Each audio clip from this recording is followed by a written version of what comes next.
What's up, and welcome back to the Section 10 Podcast, episode 471, presented by Underdog Fantasy. It is the home of your 23 and 24 fourth place Boston Red Sox. My name is Jared Carabas, and I am a certified G and a bona fide stud, and you can't teach that. And this right here, this is Tyler Milliken, and he killed his dog Bullet, and you can't teach that. Bada boom, realest guys in the room. Steve, how you doing? Ooh, what up, Section 10 in the building? In the mother fucking building.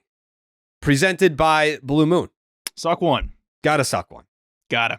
Have to suck one. I'm in a, all things considered, I'm in a fine mood. I'm feeling good. I'm not. That's not great. It's not great. With this team, it's day by day, and I feel good today. Is that okay? Can I feel good today? No, I can feel good today. I think we should feel fine. It's fine to feel fine. It's fine to feel fine. You feel ill? Why? Because Raffy Devers tied Bobby Dahlbeck's Red Sox record for home runs in consecutive games, and you have to speak positively about Bobby Dahlbeck?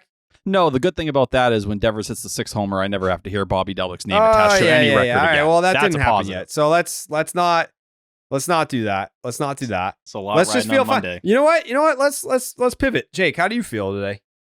I feel like fine is a perfect way to describe it. Yeah. I feel good. Why do you feel good, Steve?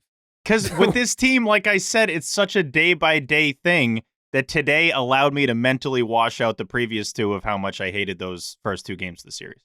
That's why. And the Roku Sox can't be stopped. I don't think they're going to be on Roku ever again, but they're undefeated. Yeah, I hope they're on the coup every night. Yeah, what if the World Series is on Roku? What did you say, Tyler? They're not on the schedule again. This is the last Roku game. Wow. So we're fucked. Season's over. We're cooked. That's what's the phrase? Like, don't be sad. Roku. Be happy it happened. Whatever. Don't be sad, Roku. That's the. Don't be sad, Roku. That could be their motto. I didn't recognize any of the stuff they were advertising. We'll get to the coup. I don't want to jump ahead. Yeah, don't jump ahead. We'll get to a whole conversation about the coup, because there was an uproar. I don't know that I was part of the uproar. I was more part of the confusion part of it. Not to jump ahead, but I FaceTimed Steve immediately, and we had a discussion. We were both confused, but we'll get to that. I don't want to jump ahead on that in particular because I feel like that's just a whole conversation in and of itself. Mm-hmm. But to kind of go back to feeling fine. Yes, Tyler? It kind of hurts my feelings that you didn't ask why I'm not feeling very good. You kind of just skipped and pivoted to something else. Why aren't you feeling good, Tyler?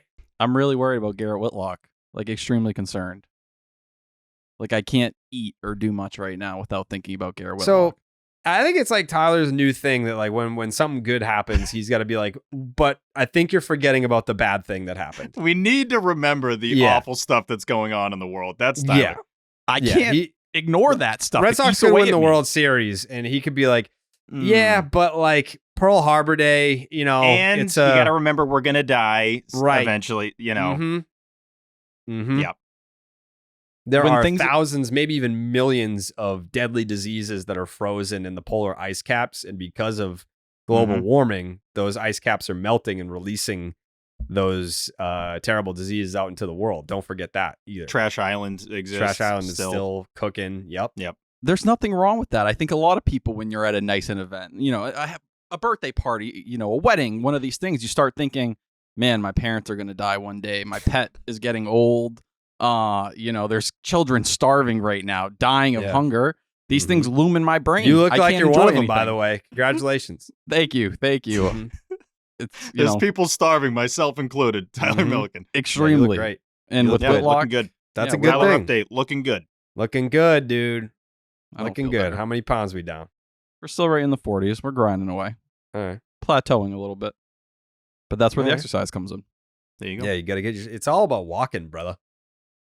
Get those steps in, kid. Get those I saw a steps guy in, drop the LBs.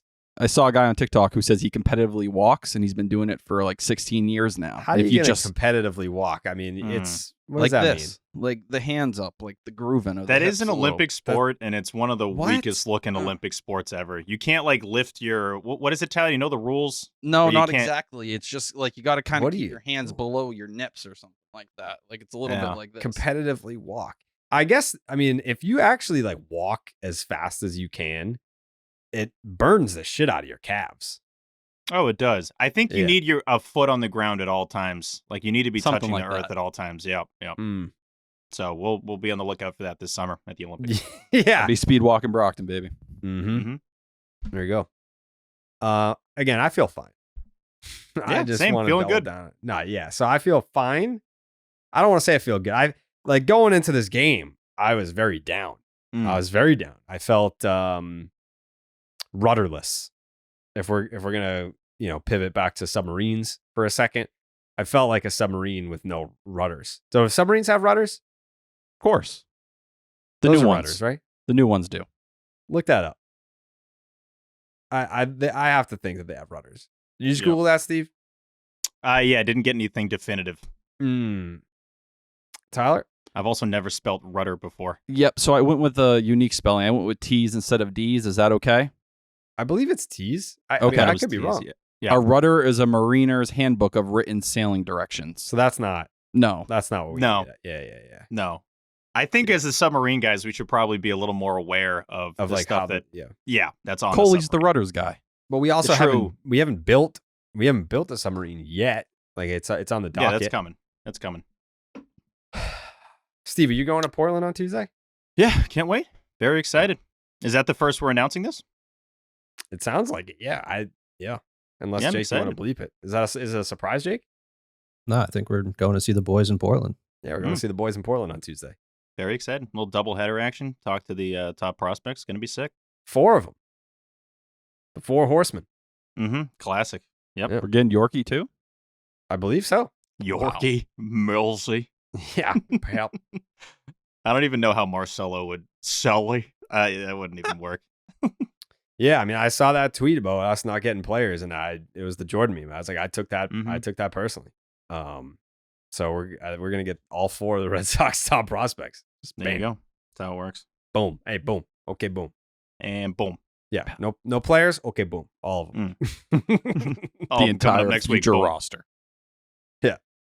Yeah, so I'm looking forward to that. I mean, it's an hour and a half drive. I'm not looking forward to that, but maybe I'll, do you have any audiobook suggestions for me, T-Dog? I don't want to recommend any books, podcasts, or anything like that after the last incident, so I have nothing to offer you. Pure silence. Any other Red Sox podcasts you want to promote while we have you? Section 10 is a great podcast to tune into if you haven't heard it yet. Number That's one. the number 1 Red Sox podcast in the universe, so please go give it a listen. Yeah, download, rate, subscribe, 5 stars, the whole deal. So helps us out. Subscribe on YouTube as well, because we'll probably. I mean, I would imagine we're gonna have a whole video thing going with the top prospects in Portland. I'm excited. I've never been to that field either. I've never been to Hadlock.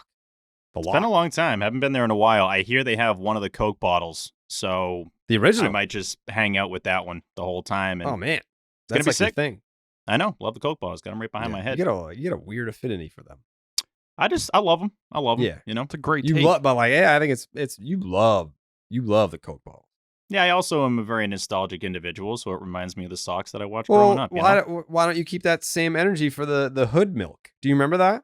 Oh, of course. Yeah. Yeah. Yeah. Down the right field I line, love someone hit that him- hood milk. I'm gonna try to realize how I can. You know what, Steve? I miss the hood milk. You know what people don't talk You know, about? Steve- You should bring the hood milk thing back. You know, That's the Steve- same energy. There you go. Next podcast. If there's not a picture of the fucking hood milk bottle at Fenway behind you, I'm gonna call you out on it. Okay. Like, that's fine. why have a picture of the There Coke won't bottles? Yeah. So like, why have a picture of the Coke bottles but not the hood milk? Because the Coke bottles just kind of sat there.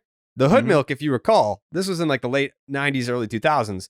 There's a bottle of hood milk in the right field line, and someone would hit a home run, and then the bottle would open up like this, and Mhm. then there'd be like sparkles that came like radioactive milk. I don't know why there were sparkles inside the milk bottle, but it did way more. Like the hood milk bottle performed. The Coke bottles just kind of sat there, you know? Yeah, but I mean, Coke bottles, they look sexy, especially up on the light tower. Like, that was really nice. Was it the Fleet Bank mile-per-hour gun? Is that Yeah. what had the... Okay.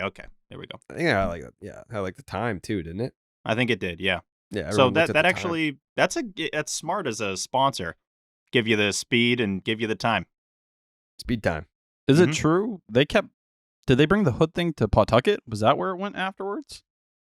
It That's is kind of pretty true. funny if all the items just die They just off in came the away, minor league yeah. system. Like, Yeah. just put them... I don't know, man. Put them in Salem. Let's just get this out of the way. I don't have a problem with it as No, long as me it's neither. somewhere. Yeah, if they So- stay alive, that's all that really matters. Yeah. Next Then I can episode, at least think Steve that they're will gonna come have back. the hood milk behind him. Cannot Okay. wait for that. Yeah. I'm excited too. You know what else I'm excited for? Underdog So- fantasy. Yeah, some Celtics not Bruins. I'm sorry, Yeesh. Red Sox Oof. combo. Why would you do that? That was Well, tough. I didn't do that on purpose. It felt that way. I understand how it came off, but Jake Jared's knows that getting I ready would- for next season. He's like, for Bruins opening night. You know, Yeah, it's getting ready. October. Yeah, Red Sox playoffs, Bruins. Your sister was on the big screen. Yeah, she was wearing like a jacket and some Mm-hmm. sneakers. She told me about it. She's like, yeah, like they put me up on the jumbotron, and I was like, Big old thumbs up. yeah, she's Bruins. You diehard. guys, the thing about you guys is you love each other, and that's Mhm. what I love to see. yeah, Mm-hmm. not as much as I love underdog fantasy though, There you go.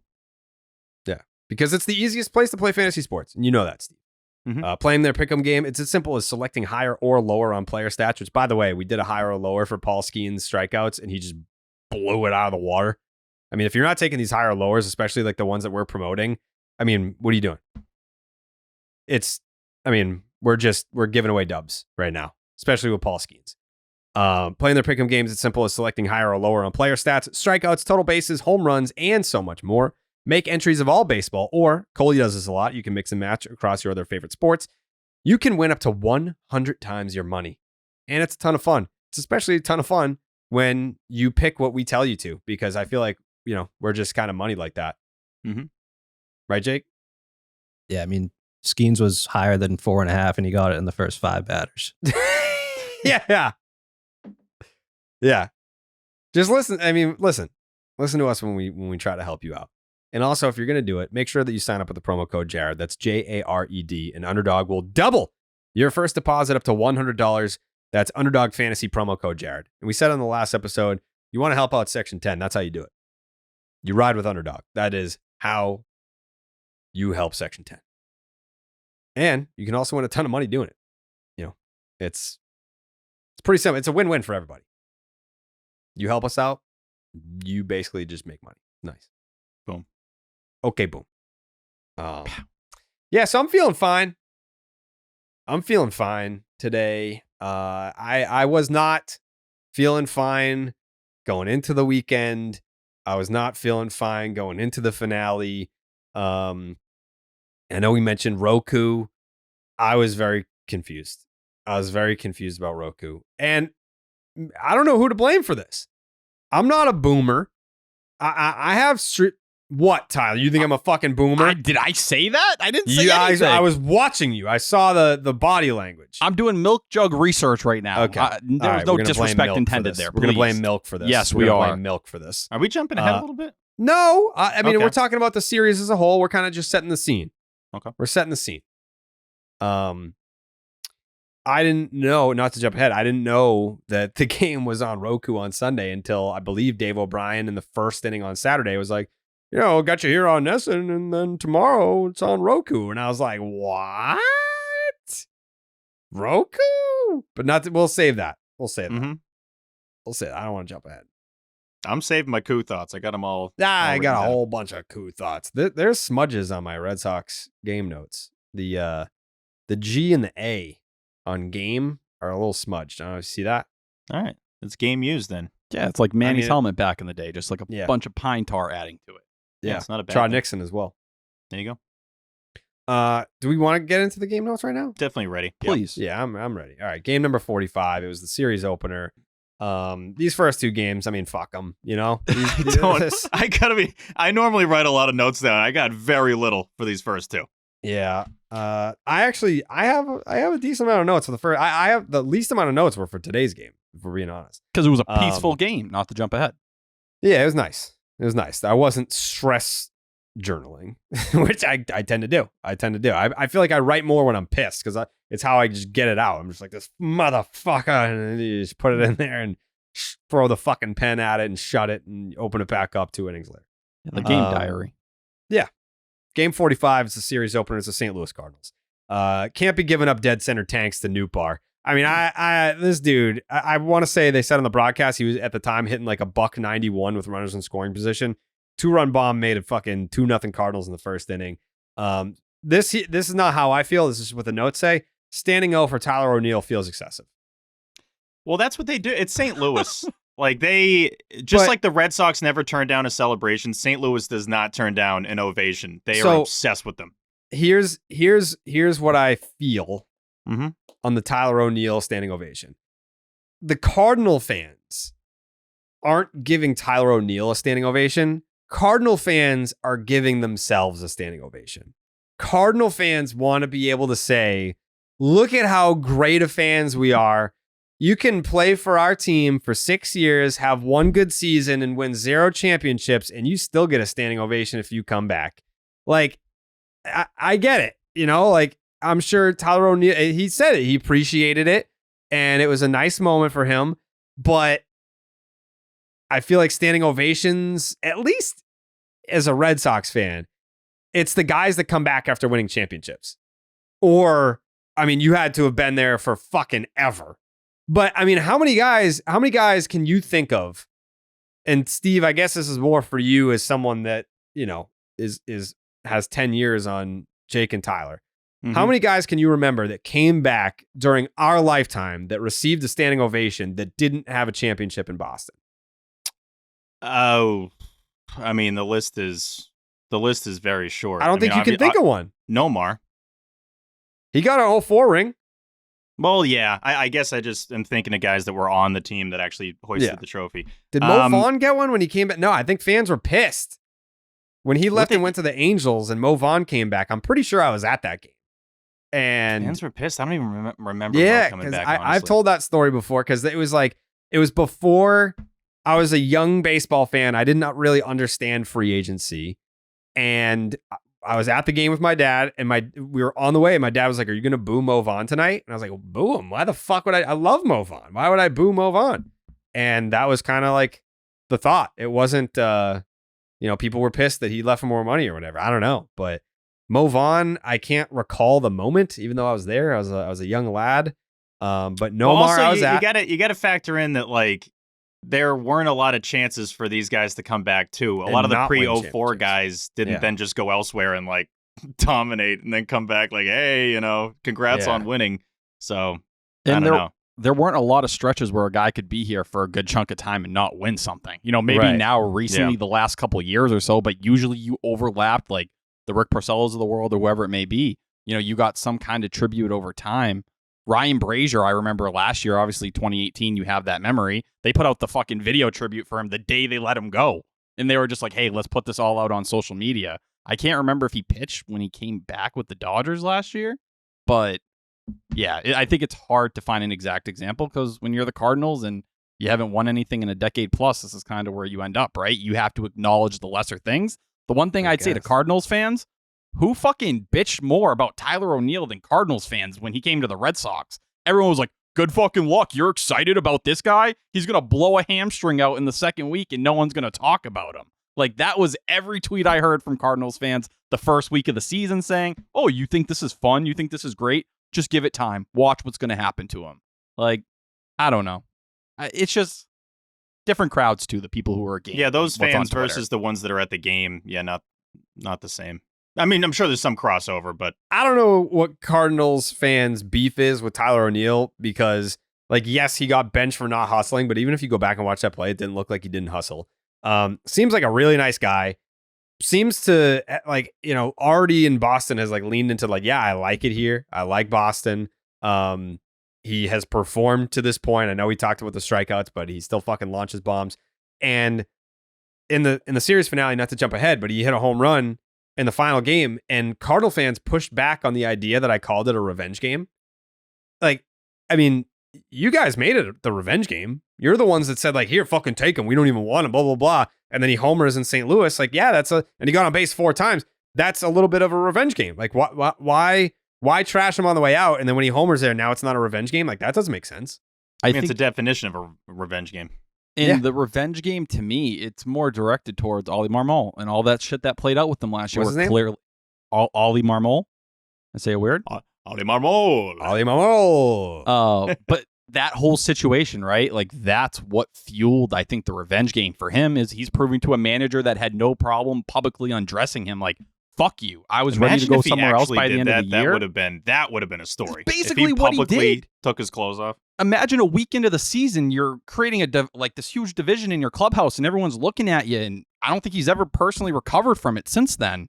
Yeah, good for him to go out there and piss all over them, and to make a point post game to be like, "Hey, I love it in Boston. What we got going on in the clubhouse here is fucking incredible. It's special, even if we don't have the results." Like, that all felt directed towards what happened there at the start of last year, and just everything they've been going through in that clubhouse.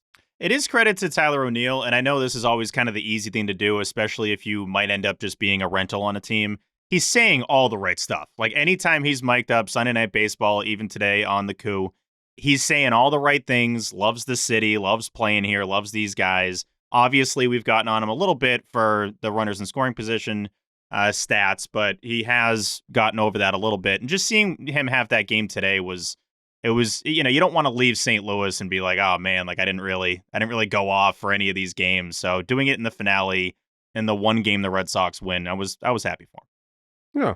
And he seems very tame and mild mannered. Like, he's always up there. I mean, look at the size of his fucking arms. Like, he's always up there trying to hit home runs. I don't think that he tried extra hard to be like, fuck you, St. Louis, I hit a home run. Like, I don't think that was his mindset at all. It's just, it happened in the last game. He went off. Got on base 4 times. Good for him. Happy for him. Yeah. Revenge game. Classic revenge game. I've always loved David Hamilton. 2-run triple in the second. Makes that 3-0. Vincenzo Gorman, dead center tank, made it 3-2 in the second. 3 games with a bomb for Raffy. Not quite Bob, though. And that made it 3-3 in the third. You were already sensing this. Well, I mean, I think anytime, like, people homer in back-to-back games all the time. You homer in 3 straight games, and now you're like, and I guess it depends on the player. Like, I think if David Hamilton homered in 3 straight games, you're not saying, oh, we're sniffing Bob territory, but it's Raffy. Like, Raffy can hit a home run in 5 straight games. That's what he tries to do. He tries to hit a home run in every game. Yeah, 3 straight games of the bomb for Raffy. Not quite Bob, though, which is true. Would love if Bello stopped giving up bombs. 4-3 in the fourth. RBI knock for Goldie, who has been asked this year to make it 5-3 St. Louis in the fifth. Birthday Bello, 4 2/3, 100 pitches, 63 strikes, 7 hits, 5 earned runs. Did not walk anybody, which is nice, I guess. 4 strikeouts, 3 bombs. The ERA is now 3.96. T-Dog. What do we got on Bello, who is just getting that must have destroyed his FIP. What's his FIP? The FIP isn't great, actually, if I pull it up here. Can't be. But the big thing Alex Cora talked about after the game, and Bello admitted it himself, like, the changeup was garbage. And you look at what the changeup's been this year. Opposing hitters 125 against it. Yeah, the FIP's 513 right now. That's miserable. And Nick Pivetta, we'll get to him. He was another guy. Really, Cutter Crawford as well have been giving up homers as of late. But for Bello, 2 of those homers came on the changeup. When you're looking at that changeup and when it's flat and it's in the middle of the zone, if you don't have command, it's awesome that his control was fine and he wasn't walking guys. But if you're not throwing it where it needs to go, it's a horrendous pitch. And that's what you saw hitters kind of tee off on. And I'll say for Bello, 2 years in a row pitching on his birthday. Last year, better, 5 innings, 1 run, but he walked 5 in that game. So birthday Bello, something do we have to watch out for moving forward? Yeah. Remember when the Red Sox couldn't win on Ben Affleck's birthday? Do you remember that? Yeah, that was weird. That was going on for a long time. Yeah, that became a national thing. It was like thing. Fucking 15 years in a row or something. Yeah, like that. It went back to like 2002. It was for a long time. See, Red Sox, Ben Affleck's birthday. August. Do you remember 15th? this, Jake? I feel like vaguely, yeah. They were 0-14. This is from, I don't know. This isn't even dated. 2013. Since Goodwill 10 years Hunting ago. came out on January 9th, 1998, the Red Sox had played 15 games on August 15th, and I believe they lost all of them.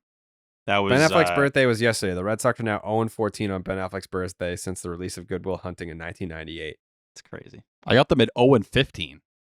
Yeah, it was 15 straight, I believe, that they lost. 15 straight. Mm. So in 2015, that was the first time that they won. Red Sox win on Ben Affleck's birthday for the first time since 1997.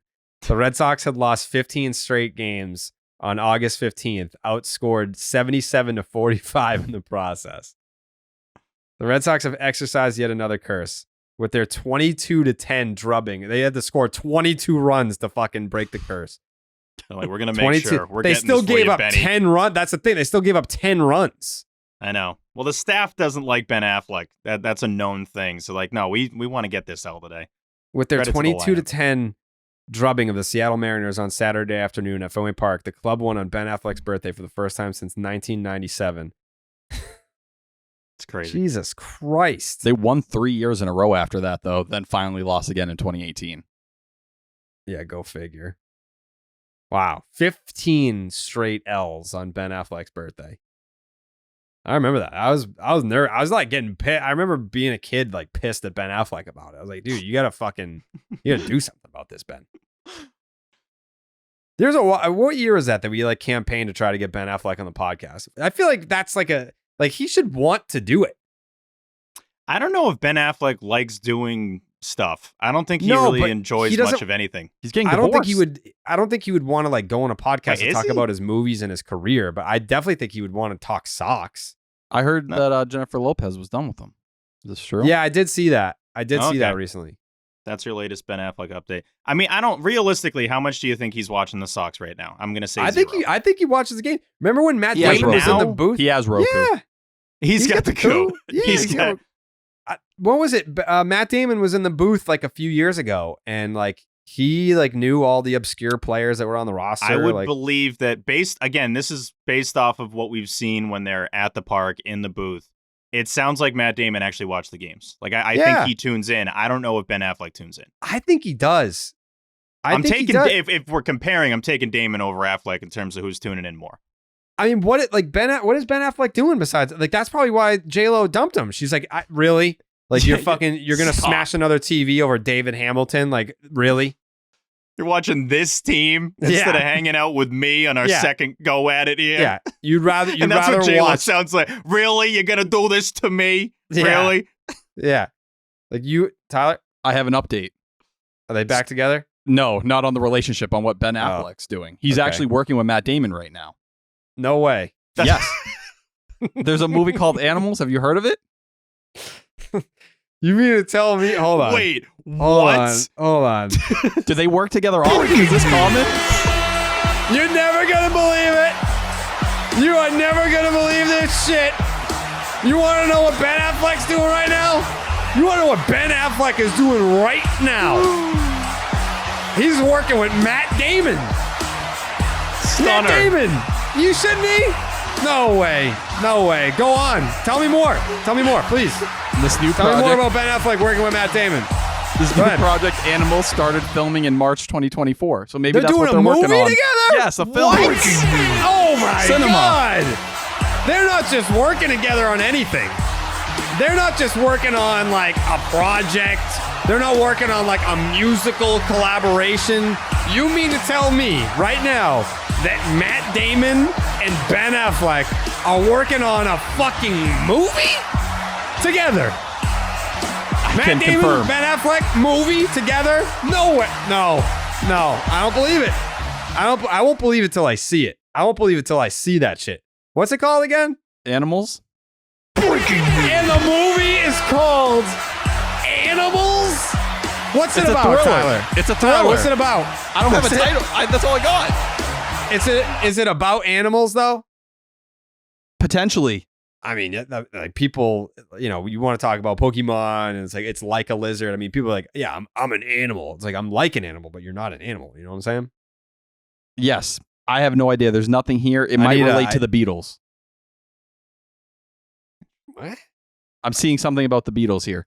Are you a fortune teller? What are you reading? It's not seeing, clear. I'm seeing visions. something about the. Paul It looks McCartney. like John Lennon, Yoko no. Ono. It must be the Beatles. I'm seeing the Beatles. I can actually go down to the roots here and tell you what triggered the making of Animals. Okay, please go on. They were watching the Beatles Get Back documentary, and that Yeah, which is- blossomed them into doing more work together. Wow. Shout out to the fucking guy from Lord of the Rings, huh? What's his name? Chris Wallace? Nope. I don't even know. No, Peter something, right? Peter Jackson. Steve? Peter Jackson. Just want to say real quick, T-Dog, that I looked it up. It looks like Ben Affleck and Matt Damon have done 14 movies together. So is this a sequel? I think this is the 14th because it has Yeah. animals on here. Yeah, this is the sequel to Get Back. Yeah.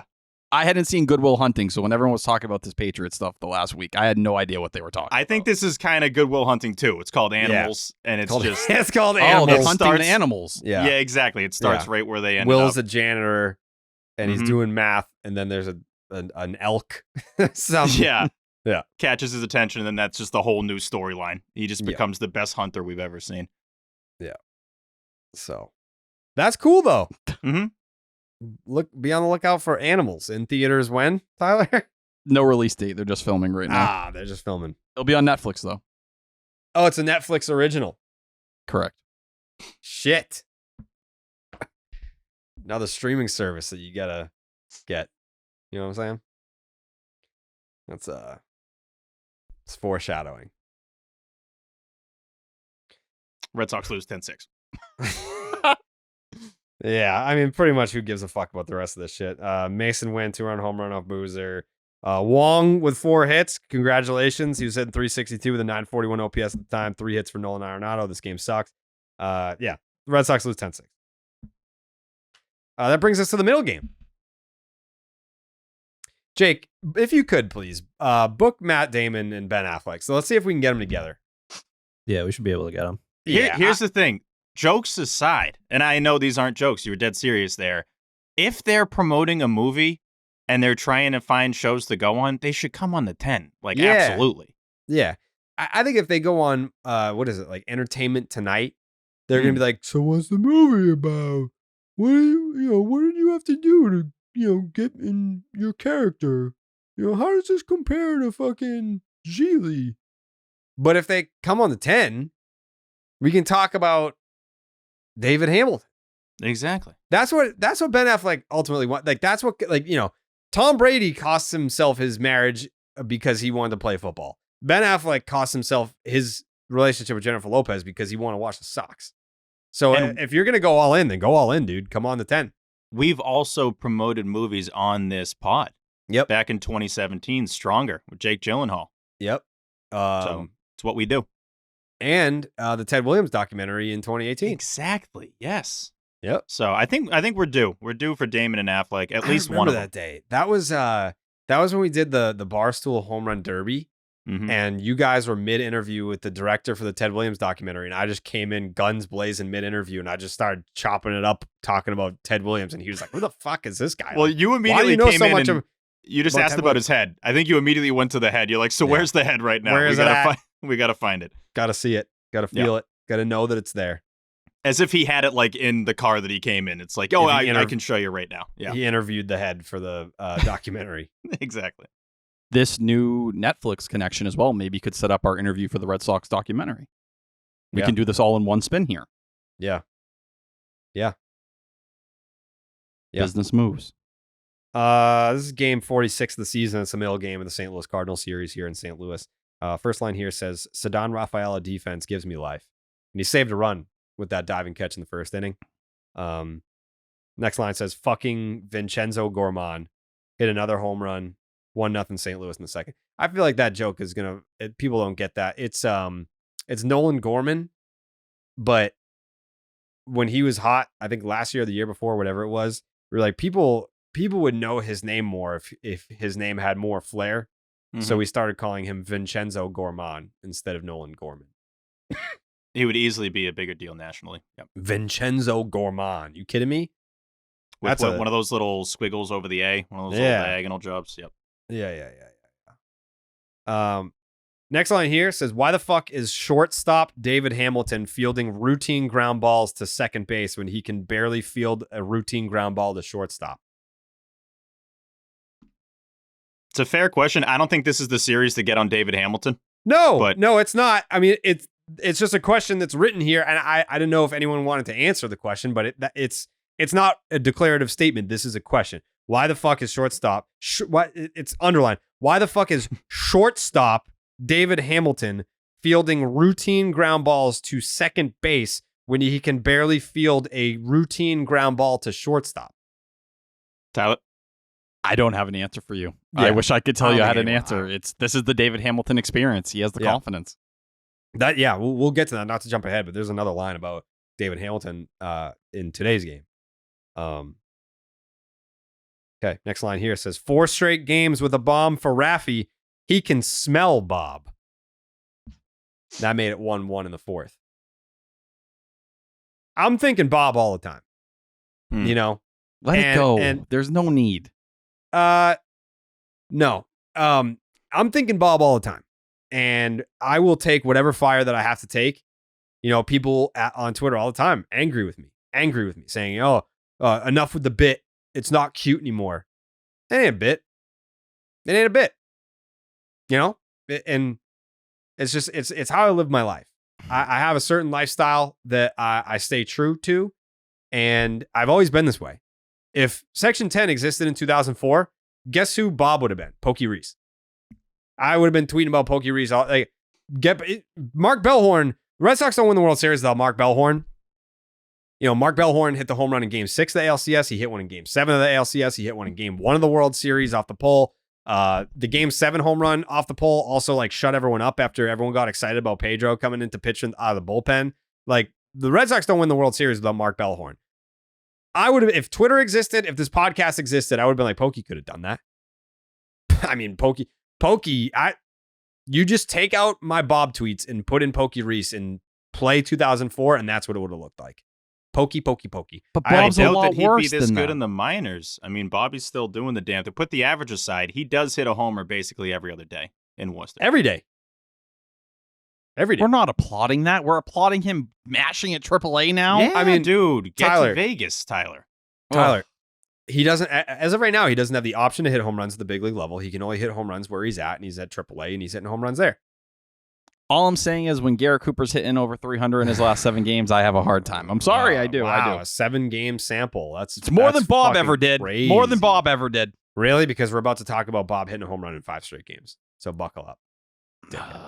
Going back half a decade almost. I love Cutter Crawford getting pumped up. There was one, like he does this little like fuck it, like he'll strike someone out and just be like, up your fucking ass. Like It's kind of like he finishes the follow through. It's almost Yeah. his way of being a basketball player and like holding the hand. He's just Yeah. like, that's right, and you're going to the Yeah. bench now. he'll bitch. like spin off his foot and just be like, Mm. and he knows where like the center field camera is. And he looks into the center field camera. Yeah, fuck you. Hey, everyone at home, you see that shit? Fuck you. Yeah. You think so? He's added this, right? Because this is a newer version of Cutter. He's added He's a feeling little himself, spice, and he should. which is when used you to got a working deep in games. 217, Yeah. you can add a little spice, and that's what he's Taste doing yourself, baby. now. Yeah, he's Yeah, tasting himself a Yeah, little he's got to bit. taste himself. Your favorite flavor's got to be your own. You know what I'm saying? Classic phrase. Yep. Yeah. Yeah. And Cutter has every right in the world to feel that way. And it makes me feel better. I hate humble athletes. As long as you're good. Like, you have to be really good. And then you can kind of be like, yeah, fuck you, dude. Yeah, fuck these guys. Steve? I just wanted to say real quick to Cutter Crawford, who follows our accounts. Yeah. We care about you, Cutter. Your team doesn't. The Red Sox are 3-7 in your starts, but Crazy. we care. I just want to know. I want you to know that we have your back, even though the Always. team kind of, sort of, really doesn't. Yeah. I just want to double down, since if this is a promo video and we're tagging Cutter Yeah, in let's it. just make it one. Yep. Like Let's just Cutter. make it a promo video right now. Before the Okay. season started, I called your breakout season. So no one's having more fun than me. Maybe you, your friends, and your family, and then me. Mm-hmm. That's it. Last wanna year say it it. was the Animals ERA thing for Cutter. This Mhm. year it's just a great ERA against everybody. So Yeah. he's upgraded. Runs for Cutter, please. Hashtag runs for Cutter. Please. Yeah. Please.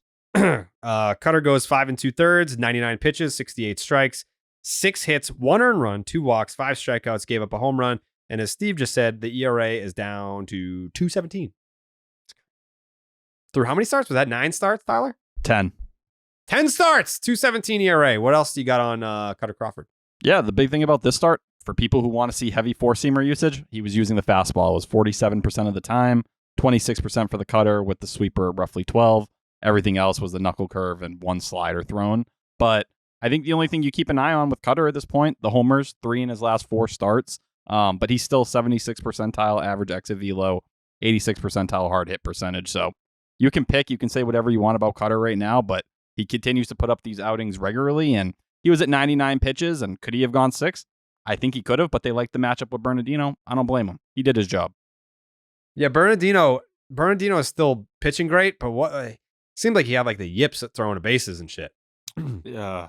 2 of the weirdest throws. Second, yeah, I don't know what that was. And he'd be the first to say that he completely messed up, but it's also David Hamilton. It's like, come on, man, just don't throw to second in any scenario that Hamilton's covering the bag. It's Even gonna go poorly. The first pitch, right? Like goes behind Connor Wong, not even close to the like strike zone whatsoever. Wong gets it off the bounce. Ridiculous throw, by the way.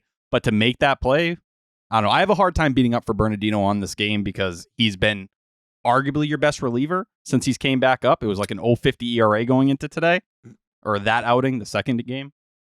And he's just like Bernie's an adult. Like he's the adult of the bullpen, and when he comes in, you expect good things to happen. So when he threw it into center, I was almost like double surprised. You're the guy that threw it into center field. I kind of expect that from other guys.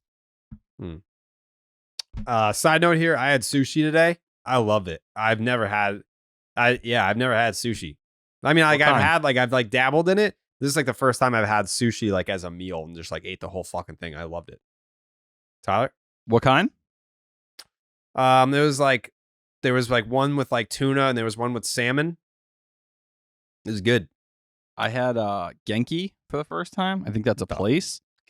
And I puked my brains out in the parking lot.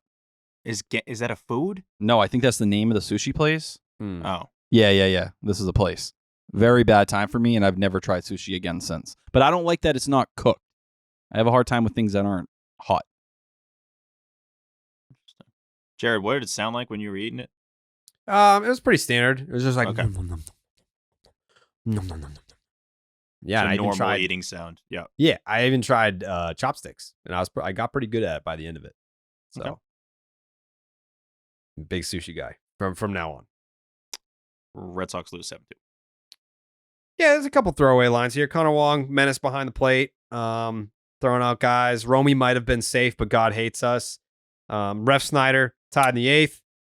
That did not last long. 4 straight singles, sack fly. It's 5-2 St. Louis in the 8th. Another hit. Ref Snyder fucked up. Bases clear. 7-2 in the 8th. Cardinals win 7-2. Romy was safe, by the way. I just want to say that. He was like definitely safe, and replay for the most part, I think, gets it right. But it's a great slide. He probably shouldn't have even gone in the first place, so he kind of deserves to be out. But that was a really good swim slide, and he was safe, just straight and simple. Yeah. They then give up 5 runs the next half inning, so whatever. But it's still, at the time, I was very pissed off, and then that faded pretty quickly. The only thing I have on this game is Nessun Plus. I bitched about this on the stream. Man, that was the most pathetic fucking performance I've ever seen from any app. I'm sorry. I saw all the reactions on Twitter. Dude, and they talked about it on Fenway Rundown recently. Like, it's buffering and loading commercials through entire half innings and just refusing to show the fucking game. Like, how are you making people pay for this and you can't even get the game regularly? You have to exit out and restart the entire thing, and then it'll drop you in after another fucking commercial. The same 3 commercials they play over and over again. That's what they bring you into? Like, how can you not even load between the commercials in the game correctly anymore? Like, this is an unusable product, and there's a lot of people who depend on it. Like, that is fucking absurd that I can't even sit there and let the game play for 3 hours. I have to go there and be worried I'm missing pitches. The MLB app was telling me when things were happening. I'm going to give Tyler a verbal retweet. I don't get it. I don't get how anything with this much money put into it can be this bad. How is no one there worried or apologizing or concerned? Like, it blows my fucking mind. This is such an absurd thing. Like, a product everybody's using on a somewhat regular basis does not properly function at the bare minimum. It's one thing if it goes out for 10 minutes. I'm sorry. I'm Why really is everyone sorry. not running around losing their Someone shit? should do something. Like, they don't even address, like, on the broadcast, hey, guys, we know Nesson 360 fucking sucks today, and we're trying to get it together here. Say something. Don't That's make me Dave feel saying crazy. And we're back. Our app is still the worst in the entire league, but the Red Sox are up 4-2. So, In fairness, they do acknowledge when they have technical difficulties on cable. I'll give them that. But when imagine if you were watching on cable and just 8 minutes of commercials went by. I don't know that like Dave O'Brien and Will Middlebrooks know that 360's fucking up when they're on the broadcast. Because like I watch on cable for reasons like that. I just don't trust like streaming services just yet. So I mean, it was fine for me. So I'm sure it was fine for them. So they probably didn't even know that it was like 360 was fucking up. Tyler, there are plenty of people behind the scenes that do lose their mind. I need you to know that, maybe so you can sleep a little easier tonight. But the ones that need to get the job done consistently seem to not when it comes to, you're talking 360, right? When it comes to 360, dude, it's bare minimum. No, Just I know. Have the game come back and forth. I understand. I work production. I work behind the scenes. I work TV. I do it all. I get it. Trust me, I get what it's like to do this stuff. Guys, come on. But if you can't get the game to fucking load coming back from a commercial, shut the app down. Then the app shouldn't function. That's the reality of it. If your app can't do the bare fucking minimum, then it should not exist. No, it's tough, man. I mean, it's an every series thing. There's no way you can get through a series with Nesson 360 not messing up. Forget a series, a game without it messing up. I've watched a good amount of games on there. Anytime I'm at my girlfriend's place the last couple of years, this new thing where it does not come back from commercials, that's crazy. Yeah, and you got to hop out and go back in. That to is watch absurd live. thing to do to people because we're sitting there, we're watching every pitch. You have a fucking random dude who has it on in the background. He's gonna have no fucking clue. He's gonna think he's just missing the game.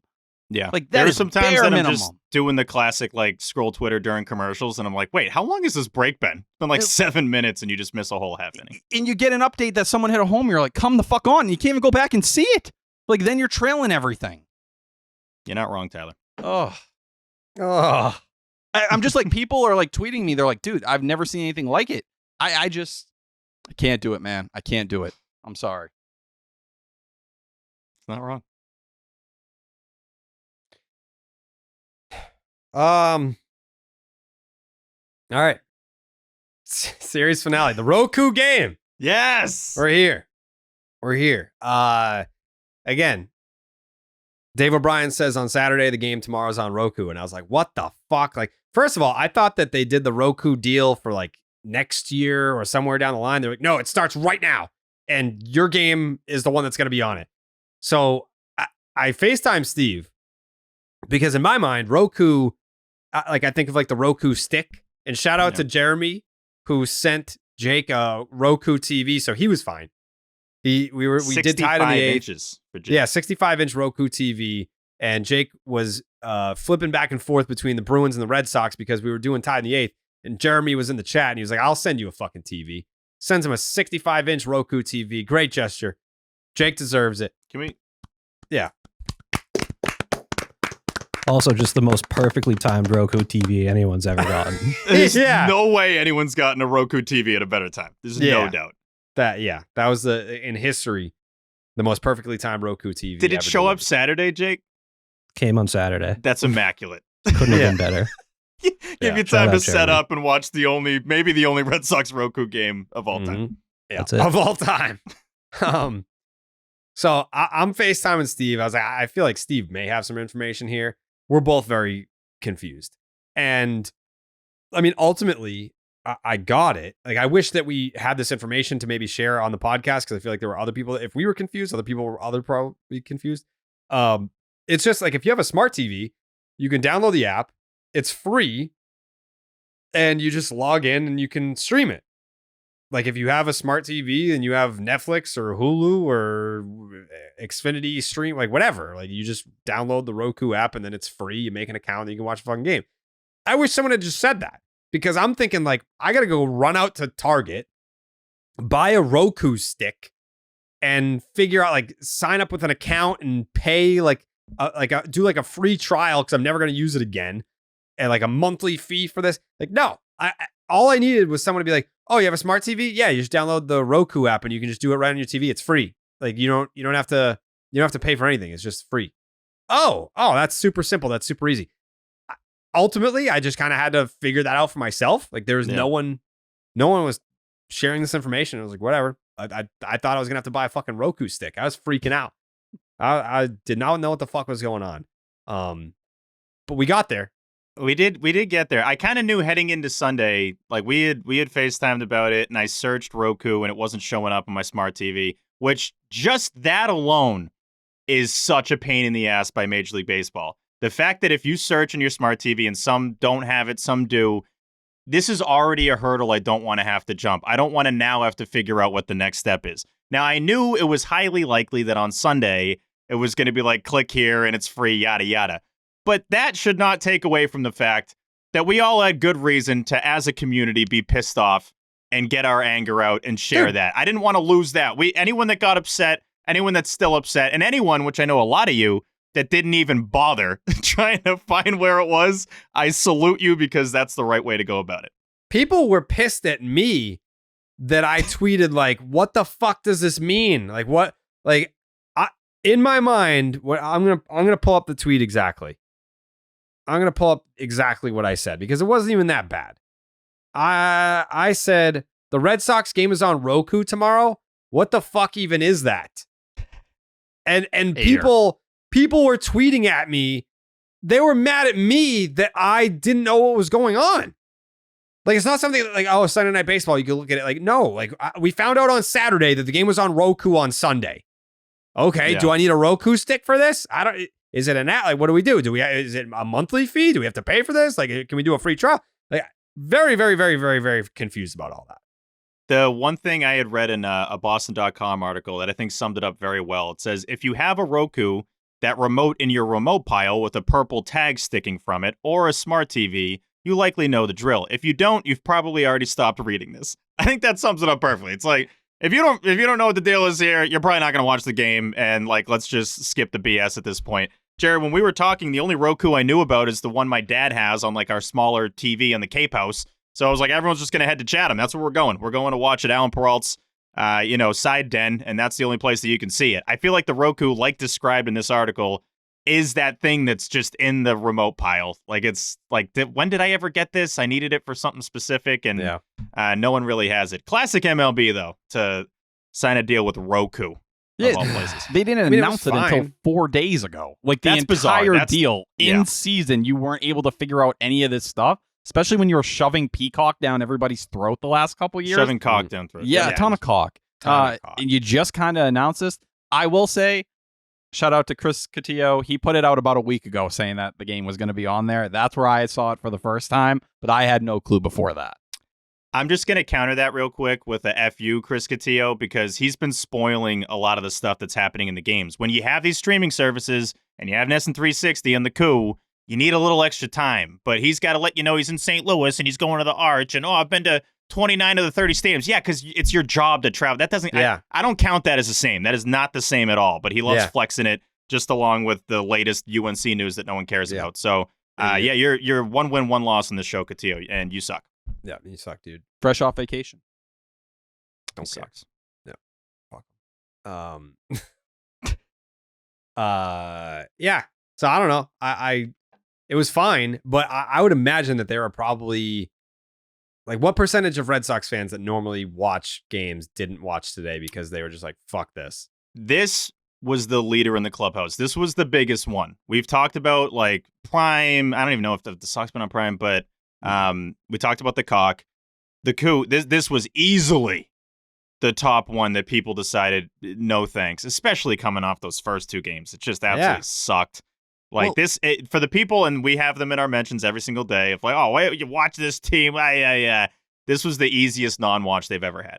I will say, like, with Apple TV, at least you know, like, damn, this game's going to be prettier than a majority of the games I watch. Like, we're going to get that elite camera. You know, they're somewhat pretty decent in terms of the metrics they use. It's a little updated. This was just like a MLB Network broadcast repainted. Like, it was all their graphics. It was all that stuff. There was nothing original or different to it. It was just like, hey, like, It's just on here now. We're going to take these graphics, enjoy the game. Like, it looks like any game you'd ever watch on MLB Network. Yep. Just I with did Tyler like Chip O'Neill. Carey. I like Carey, bit. though. I think Chip Carey was good. That was a highlight. He was good. Will did a good job. Will did some Will stuff, and yeah, I thought it was a good broadcast. Yeah, I thought so too. It's just like I'm just getting to the point where if it's difficult for me, not difficult, but if it's a hurdle for me, then how many people are just saying fuck it? Yeah, you know, 80%. It's our job. We have to watch. I would watch anyway. I would seek it out. I would find it. I would do what I have to do to fucking watch a game. Like I'm just like, I'm a Red Sox fan. I'm a sicko. I'm gonna watch no matter what. But coming off back-to-back last place seasons, you're in fourth place right now. You have a losing record. You just lost 2 straight. And if you're gonna make people jump through hurdles to watch the Red Sox, eventually they're just gonna say fuck it. And it feels like this was the fuck it game. The thing that hit me was like, if we're watching Sox games on Roku, they obviously got us in this room, right? There's going to be a game in like the Starbucks app, and we'll be like, yeah, I'm there. I'll take a Frappuccino while we're at it. I'll get one of those holiday cookies. Like Papagino's game of the week, baby. Dude, if that was a Sox game in the Papagino's app, I'm there. I'd be so there, and I'm buying everything. Mm-hmm. Jared, can I ask a question about your mother? Sure. Classic I'm sorry. transition. I'm sorry. I saw her say that she listened to the game on the radio today. Did she care to reach out to you for help, or did she just take it upon herself? No, she never asked. I mean, she probably saw my tweet and was like, oh, he doesn't fucking know. Yeah. If he doesn't know, then I'm not going to find it out. Yeah, she never asked. I mean, they have a smart TV downstairs. They don't have actually no. I think she has a smart TV in her little fucking whatever like hangout room that she has. Yeah, she could have asked. I think by the time the game started, I didn't set up Roku until today. Yeah. So I didn't figure it out yesterday to be ready for today. I set it up and I was like, I hope this works, because when I set it up today, I want to say that like on the landing page, there was nothing about the game on it. Yeah. So I was like, is this even the right app? Is this even like there? You had to like search it, right? Like within the app. I had to search like, that's MLB. gotta be front and center. Yeah. Like I went in there and I searched MLB and then it came up and then I had to click on the game and then I was like, watch live, I guess. It was I feel bad for the fans, because there's a percentage out there that did actually want to watch today and actually couldn't figure it out. Like I do feel bad for those people. And I'm talking mainly about, people that aren't that technologically savvy, but yeah. That is kind of tough. But then again, I'm also happy for Will Fleming. I'm happy for the EI broadcast. We love those guys. So more ears tuning in. Ears tuning in? I don't know if that's a thing. No, yes. That's radio. a thing. Yeah. More ears tuning in, the better. Whatever. Now, for you guys, I did a little different because I watched it on my computer. So obviously it kind of went right on the website and it had it. Could you guys rewind while watching it live? Didn't try. I just did the AirPlay from the phone to the TV. Interesting. So. It wouldn't let me back up on the live stream I was watching, which was extremely frustrating. That's why some of those highlights on my Twitter look very bad. Yeah. Well, fun game, though. Won't have to do it again this year, I guess. I wouldn't mind doing it again. Now that we've done it and it went that way, would not mind. It was fine. It was fine once we got settled in. Yeah. But the Apple TV, the Roku, the Peacock. It's a lot. Full Felger.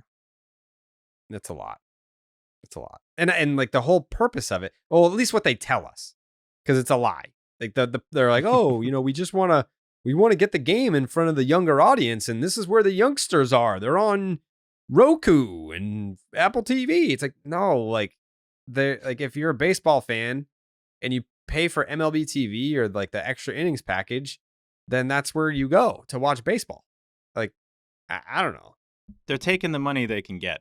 I mean, there's a reason that we don't use Roku. The stuff they were advertising on there was like a ghost show, a house tours show. There's a bunch of garbage. There's a cool WWE show, Steve, that I think that you would like. I actually started watching it. It's about like the people that try out for WWE. Mm-hmm. So I actually I'm on episode 2. I downloaded Roku for the Sox and I stayed for the WWE tryout show. I'll watch that. I'll skip the ghost show, but I will tune into the WWE show. Have they watch that tonight? Yeah, probably over Game 7. Have they stopped doing the YouTube games? Yeah. I just clicked on the playlist. The last one was 2 years ago. Yeah, like that. Like when you told That's us perfect. that you're trying to put the game in front of the younger audience and make it easy, that's where kids are. The kids are just watching. They don't watch cable. They watch shit on YouTube. So if you want to put the games on YouTube, then that makes sense. But do you think a kid's like we had to search it on Roku? You're not putting it in front of non-baseball fans on Roku. Like I had to go on there and search for MLB and then it came up. That's easily the thing that made the least sense today. It's like, Roku, come on. When are you ever being discussed? This is finally a time you are, and the game is not on the homepage. It's wild. Yeah. All right. First line says, we knew we were getting the revenge game at some point from Tyler O'Neill. Home run makes it 1-0 in the first. Still not saying anything nice about Garrett Cooper. RBI double in the second to make it 2-0. Come on. That's what it says. We got 7 games. 7 games where he's been doing his thing. 7 for 20. Yeah, doing his job. He's doing his job. No one says nice things about me for doing my job. I just do it. In 7 games, he has the same amount of hits Bobby Dalbec had. Why do you have to break? Like, what's the connection? He's not even on the team right now. Why do They you have played to... the same position and played the same role. Romy is turning into a big hit guy. I kind of like Romy. More I watch him, more I like him. Yeah, every picture on his Instagram, he's shirtless. I don't think he has a shirt on any of his Instagram pictures. Yeah, Big hits. hits. He's got a little swagger to him too. Walk I like off. he moves around pretty fluid. Yeah. Shirt ripped off during the walk-off. Didn't even hesitate. Yeah, he Wanted to definitely... show tits. Who was that? Dietrich? Derek Dietrich? Yeah, he never had a shirt on either. He reminds me of Dietrich. Nips for trips. Duran, RBI triple. Makes it 4-0 in the fourth. Did you dump him out, Tyler? I did. I posted. I went back to the old one because people were very upset about the artificial nipple I put out there. That's fake. That's cheating. Someone sent us a bunch of titties to the Sports Hub. I'm not even sure which company it was, but we've been playing with them in the background, throwing them around and doing different things. I gotta thought be I an would have HR that loaded up. Hmm. It was supposed to be like a lifelike nipple. We should What's let's the get purpose of it? I have no clue. Some work thing. It's definitely like medical related, but we've been playing with them because we like to throw things around. Just want to do a really quick Romy Gonzalez shout out. I'm following him. If you guys want to follow him, Romy Gonzalez 10 on Instagram. And there you go. We're not just making it up like what he's been doing. He's 5 for his last 13 over the last 7, hitting .348 this season. So when he's been in the lineup, he's producing. Pretty smooth in the field too. Handle shortstop with better than David Hamilton for sure. And great cleats. Yeah, I think I like Romy. It's one of those things, like when we're watching all these games, your brain is kind of in real time calculating what you're seeing and adding it up as games stack on top of each other. And it was during this series where I'm like, I like this guy. This guy's actually not that bad because he's made a couple of plays that were a little bit annoying. I mean, like we mentioned in game 2, going for it there for the double was kind of crazy. Yeah. But yeah, we like Romy on this program. This is kind of an observation. I forget what year it was. Maybe 2009, the Pedro Ciriaco year, 2010, somewhere in there. Around there. So Pedro Ciriaco was on the Red Sox. No one knew who he was before the season started, and he came up and he basically had a Linsanity run where he was just unbelievable. He was on a team with a bunch of star players, so you could fall in love with Pedro Ciriaco because he was playing way above expectations and anything that was sustainable and anything that represented his actual talent level, because you knew like, all right, he can do this and it's gonna be extra. It's gonna help because we have stars and like legit big leaguers in this lineup that are gonna be the backbone of this team. This team just has a bunch of Pedro Ciriacos. It's like everyone, if they're doing really well, like you look at like Rob Refsnyder hitting like 340 with an OPS over 1,000. It's like he's doing some Pedro Ciriaco shit. Like that's not who Rob Refsnyder is. And Romy and Connor Wong, like a lot of these guys, they're just like they're not the guy. They're not a guy. They're kind of on the Pedro Ciriaco level, and they're all performing way above expectations and way above like what they're actually capable of over 162. So I don't know, just kind of an observation, I guess. It's worth noting. I mean, we need to take what we can get with this team, and we need to try to soak up some of the positives while we can. Guys like Romy deserve a tip of the cap for that. Yeah. Like when you would watch Manny, it's like, oh, he's hitting 330 with 40 bombs and 120 RBIs. Like, yeah, like that's what he does. Like, this is all legit. You can pencil that in. He's going to do it. But if it's a month and you've got Rob Refsnyder batting 330 with an OPS over 1,000, you're not like, this is legit. This is what he does. He just shows up. This is him. Come on. This is what he does. You know, Ref. So, yeah, I'm just kind of, I'm trying to enjoy it while it lasts with everybody. Tyler? I do have a Jarren Duran thought. Proceed. First off, crazy that was ruled a triple in the first place on Arenado losing that ball, but got to third base even though he wasn't even running hard till he got to first base. Like, he was kind of, taking his time out of the box, whatever, realizes it and puts it on. But something to keep an eye on with Jarren Duran, he's changed his batting stance in a pretty significant way. There was a really good part or a little write-up about it in the Globe where he went to Alex Cora and Pete Fotze and he kind of told them, like, I don't feel very athletic at the plate right now, kind of with the opposite field approach. We've seen the toe tap that really changed Jarren Duran from the power hitter we saw a couple of years ago into the version we've seen now. Well, if you've noticed, he's looked different in the plate. He has the big leg kick back, and he's standing more upward, almost a little Cody Bellinger-esque, I would compare it to, right? All of this happened right before he went deep in the previous series. So if you're looking to kind of track where Jarren Duran's going, this new stance, I don't know how it's going to work. Obviously, they felt the need he had to change it before, but it seems like he's kind of reverting back to his previous stance. I'm not worried or scared because I think Jarren Duran's a different player than he was a couple years ago, or even, I think a year ago he looks a lot more comfortable at the plate just in general. But for him to kind of make the changes himself and feel like he had to tweak something, that's a pretty big deal. And especially to kind of go back to the player you were when you were hitting for a little bit more power than, say, average at the time. It is crazy, Tyler. You alluded to it. Multiple things on that Arenado play where it's like, can't believe Nolan Arenado dropped it. I thought he was like sun-proof. Thought that wouldn't matter for him because he's that good. Then B, how is Duran on third? And then C, he was jogging out of the box. How was he on third? Like, this, ridiculous. There's no way. I got to apologize to Chip Carey because he was like, no, we're going to wait to see how that's called. Wait to see how it's called. What do you think they're going to call it, a triple? And they did. They called that a triple. Like, what? The scorekeeper stuff pisses me off every year, but credit to Jarren, man. It's got to be so fun to be that fast. To be fast enough to jog out of the box and still make it to third on a pop-up to third is just unheard of. I just wish there was a way, if he was going full speed out of the box, what does it look like? Could he have possibly came all the way around? Like, he got into third and, a little breathing room. Could he have come all the way around if he was just full go from the minute he touched the ball? I think if he scored on a pop-up to third, oh, man. That would have been crazy. Need to see it. Yeah. He's the best, man. Obviously a Jarren Duran supporter, but a great catch, too. Don't want to jump ahead. Yeah, but I don't know. I think the Duran stuff with the stance, that's a pretty big change to make for a player who has seemingly figured it out doing it the other way. I don't know if he feels like he just needs more power or whatever it may be, but the fact that he hit a home run right after it happened, I don't think he's going to be going away from it. And yes, he's a tweaker with the mechanics and stuff like that, but I don't know. That's a pretty big 180. And Jared, a tweaker, a crystal meth junkie? I think that it is, too. Yeah. Let's hope he's not doing that. Yeah, I don't think he's doing that. Jared, you had tweeted it.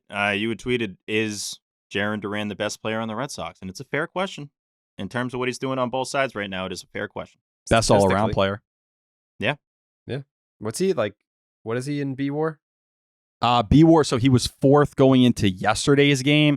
If you look today, I believe he's 6th now. I think Gunnar Henderson jumped him. Okay.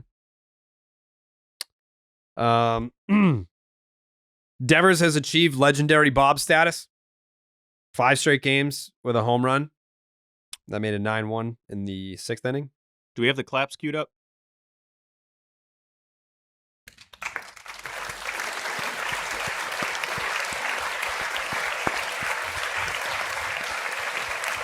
Do we want the full list of guys? Yeah.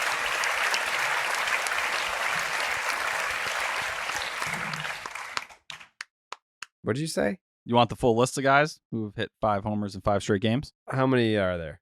We got 5 besides Bob. All right, go ahead. Jose Canseco, 1995. Mm-hmm. George Scott, 1977. Griffey did it. Yeah, he beyond. He has the all-time record, right? I think it's 8. Yeah. Mm-hmm. Dick Stewart, Doesn't Tino 1963. Martinez have 8? Ted Williams, Big Dick, 1957. And Jimmy Fox, Mhm. 1940. Shout out Sox Notes who had that. JP Long. You think Dever does 6? Dever? Yeah. Or you think Dever gets 6? Does Dever get there or not? You think Dever done go out there and hit damn 6 damn Head- home run there? Head on down to Tropicana Field, try to get your 6 homer. By the way, that's where Bob hit his 5th. Mm-hmm. Yep. We got to take the higher, right? In the underdog app? I mean, come on now. I would say we have to ride with Dever. Yeah, let's ride with Dever. Oh, Dever. I- Did like his response after the second game. What'd he You say? know, when he got to 4 and they kind of asked him, hey, like, are you excited? You're kind of on the verge of tying a franchise record. He goes, I don't care. He goes, if we're losing, the homers don't matter to me. But today, obviously, when he tied it, he was all like ecstatic about it after the game. He's like, yeah, man, I'm just happy to homer and produce and do these kind of things. But, you know, as long as we're winning, we're good. Give him 6. Nick Pivetta, 6 innings, 72 pitches. I feel like full strength Pivetta, this could have been a special day. But it still was for him. 6 innings, 72 pitches, 51 strikes, only allowed 1 hit, and it was a homer, of course. He had to Did stay not walk a consistent. batter. Credit Yeah. to him for that. Yeah. Got to give up a bomb. Has to do it. 8 strikeouts, no walks. The ERA now is 3.04. What do you get on smooches, T-Dog? Yeah, 4-seamer. Just like, you know, we had talked about with Cutter Crawford. You know, this time it was 65% for him. In the same conversation about the homers. Whether you want to freak out too much, it was 2.6 home run per 9 coming into this. So it might actually drop a little bit since he only gave 1. But I will say, with Nick Pivetta only throwing 72 pitches, it was a little uncomfortable watching Greg Weissert have to go immediately after him and throw 30 in 1 inning. Part of that, Ref Snyder loses it in the sun. But for a bullpen that, there. a little bit, I did leap ahead. But coming out, taking that spot there, it felt like the kind of game where you could let it breathe a little bit. And I know it's only his 3rd start since coming off the IL. What we love about Nick Pivetta is kind of giving you some of that length when you need it. And Cora made the point, like, we've had so many guys pitching high leverage innings lately. Why not make it just a little bit easier for the bullpen if you can? Because I think they're a little exhausted on their own, which we saw the previous game. Next line here says, I don't know what to make of David Hamilton. It's a home run to make it 10-3. It's not like it was a big home run or anything, but like offensively, he showed up. He produced in the series. I don't know what to make of him. It's like he's not a future piece.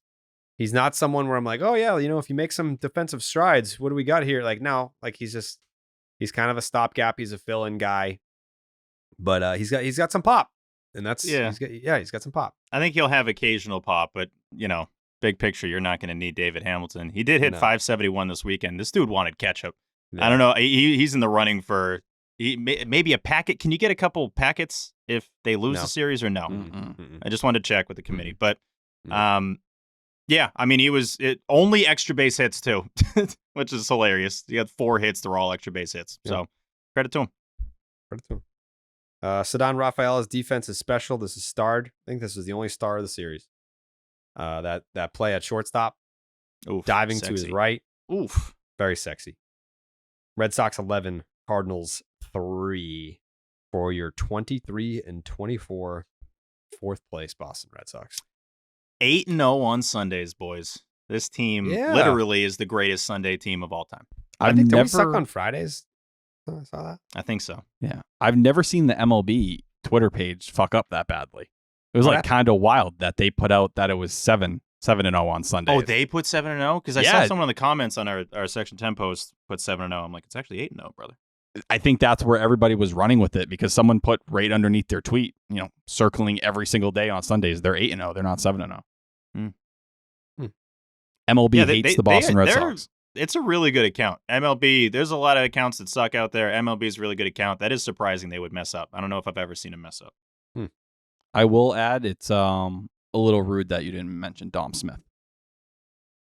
Yeah, you had a 2-run single or something. Correct. Jerry, 2-6 on Fridays are the Boston Red Sox. Not great. 8 Fridays. Which really sucks because then that's what that generates your mood for the series. It's like, all right, what are we going to Yeah. expect? And then constantly just loss. So Yeah. But it's kind of wild that every podcast we've recorded on a Sunday, we've come in with a win. It's a little bit nuts. It's nice. I'll take it. Yeah. Because I want to come in pissed off if they lose a series, but I can't because they always win. We got Brewers, Tigers, White Sox, Yankees. The next 4 Sunday opponents. That's a classic baseball thing. Look at your Sunday opponents. Yeah, everyone does that. Everyone does it. Gotta look at the Sundays. Got it. You know what else you gotta do? What? You gotta suck on an ice cold Blue Moon. Mm-hmm. Yeah, because some beers, they can say that they're brewed for baseball, but only Blue Moon is brewed by baseball. Beer and baseball, they just go together. And no beer goes better than the one that was literally born in a ballpark. Blue Moon was created at Coors Field in Denver, Colorado. It's the natural choice for opening day and all season long. Jake, how many Blue Moons do you have after that Bruins loss, brother? I can't remember really how many I had, but I'm Yeah. definitely going to be counting the ones that I'm drinking during the Celtics games this week. Yeah. Yeah. I feel bad for Jake. I mean, that's 90 seconds left, right? We're on to the Celtics. Yeah, we're on to the Celtics now. And we're on to Blue Moon. From its refreshing flavor with Valencia orange peel for a subtle sweetness and hints of coriander, Blue Moon Belgian-style wheat ale is a one-of-a-kind beer that's made brighter. It's carefully crafted and full-flavored with refreshing notes and a smooth, creamy finish. Blue Moon was brewed by baseball to give you a dose of nostalgia and get you excited for the new season. Why strike out with the same old beer when you can get something that is one of a kind? Its bold flavor, bright explosion of color, and iconic orange slice ritual guarantees a one-of-a-kind beer experience that is perfect for spring weather. Best served with its signature orange garnish to showcase its beautiful hazy color. A beer this good only comes around once in a blue moon, but you can enjoy it all season long. Bring the ballpark to you with Blue Moon Belgian-style wheat ale. It's a one-of-a-kind every time. Get Blue Moon delivered by visiting get.bluemoonbeer.com/Jared to see your delivery options. That is get.bluemoonbeer.com/Jared. Blue Moon, made brighter. Celebrate responsibly. Blue Moon Brewing Company, Golden, Colorado. Yeah. I will add, seeing Ryan Fernandez in this series, I know a lot of people aren't familiar. He was a guy that the Red Sox had in their organization. Rule 5 pick from the Cardinals. Devers smoked him. That's a guy the Red Sox are going to regret giving up. He's been really good since the Cardinals ended up promoting him. I think he's been up for roughly 2 weeks now or whatever it may be. But entered today with a 2.55 ERA, 2.80 FIP. That's a miss. I think that's going to be one that you kind of sit there and think about a little bit. But with Craig Breslow and Andrew Bailey, you probably can get a bunch of these guys. Damn, we missed. It happens. Nobody's perfect. Hey, we got Justin Slayton, even though it was a rough day. Nick Robertson looked like shit as well, so it is what it is. Yeah. He was not missing any bats, Slayton. That's okay. He punched out the side last time out, and then he comes out and gives up a bunch of fucking hits this time. Wasn't missing bats. That's what Cora said. He's got like a 10 ERA this month. It's been kind of tough. Yeah, it's been good. Yeah. I'm just glad that the Red Sox pitching staff looked better today because I didn't want the narrative to be like, oh, here comes a regression. They're coming back down to earth, blah, blah, blah. Because if they don't have pitching, they don't have shit. Well, it was also, I mean, this series really swings on the Bello start. Like that really set it off on a tough trajectory, and then the starters in game 2 and 3 look great. So it's fine. The Cardinals came in; they were last in runs scored in the NL, and I think last in homers across all of Major League Baseball. And then you show up felt and bad about that, so we gave him a couple. Come on, Tyler. Very good guy, Brian Bello. Nice guy. Unlike On his Garrett birthday, too. Cooper. Yeah. I didn't say it. Yeah. Yep. Thoughts on Garrett Whitlock? Awful. Really bad. We'll see what it is. Maybe it's just forearm tightness or whatever it may be, and he'll be back in 2 weeks. That was the elbow, right? Huh? Yeah, they just elbow soreness after he came out this last time.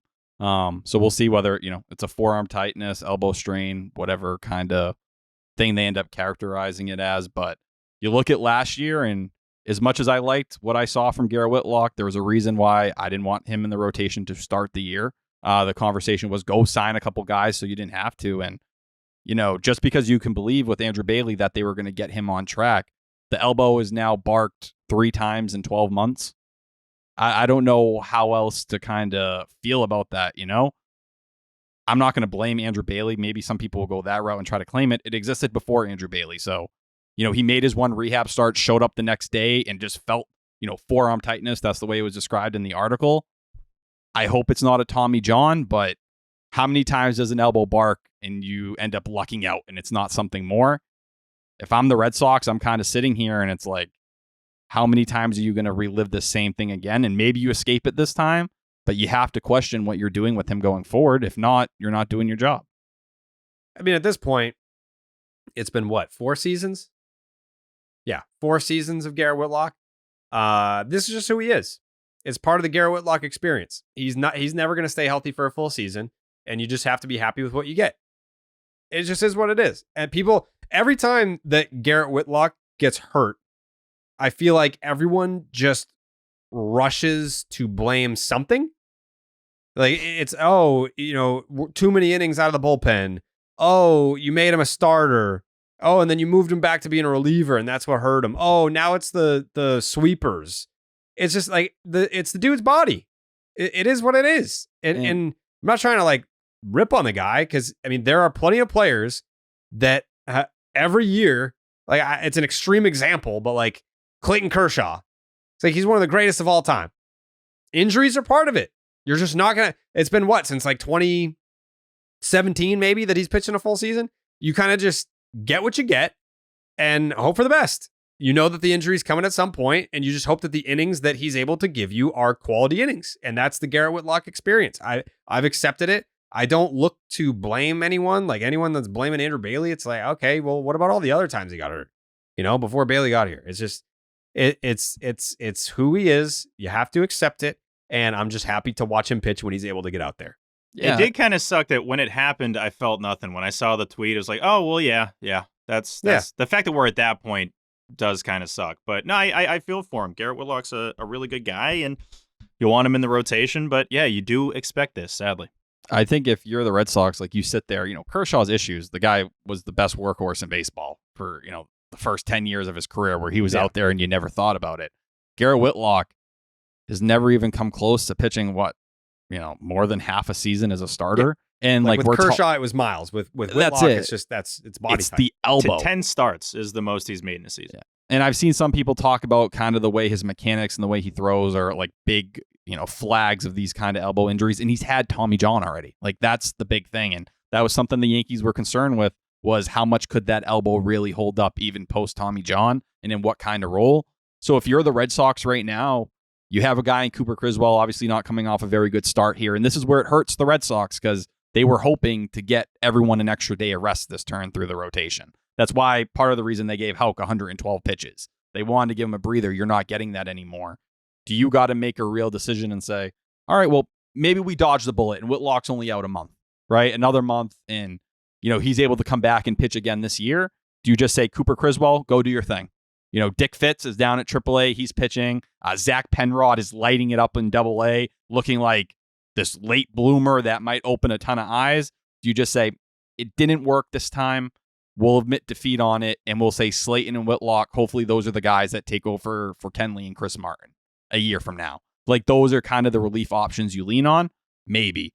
But I just don't know how they're going to look at this elbow situation and say, all right, fuck it, let's do it again. Are they going to just say, well, maybe we should have taken it slower on his rehab? Is that what? Because it seemed like they took it pretty slow coming off the oblique injury. So I don't know. If I'm the Red Sox, you're getting real close here, especially if it's not a lengthy injury or anything like that.